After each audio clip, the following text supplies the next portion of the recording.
Recently, I sat behind a 4-year-old child. As he squirmed in his seat, I listened as he asked a steady stream of questions, beginning with the word why. While some of his questions were easy to answer, others left his parents scratching their heads, wondering what they would answer and what would he ask next. When it comes to unity, we are not left to guess why it's important. The purpose of unity is very clearly stated in Scripture. In John 17:23, where Jesus declares, "Then the world will know that you sent me and have loved them even as you have loved me." The purpose of unity is mission. In a world with so many false claims, preaching the gospel in words alone is not enough.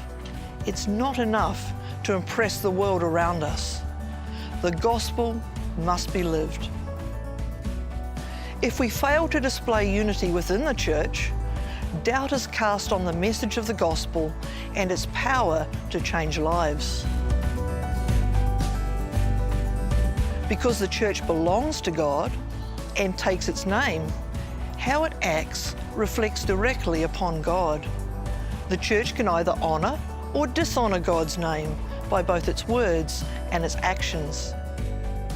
If the people of God argue and fight, God is misrepresented as divided and unloving. On the other hand, unity amongst God's people provides living testimony to the power of the gospel. Since humans have such difficulty with relationships, unity amongst Jesus' followers provides convincing proof of the power of God to both transform lives and heal the divisiveness of sin. Take time this week to examine your own relationships with others. Do they misrepresent the gospel, or do they provide a living witness to the power of God in your life? Choose today to be part of the proof of God's love and power to the world around you.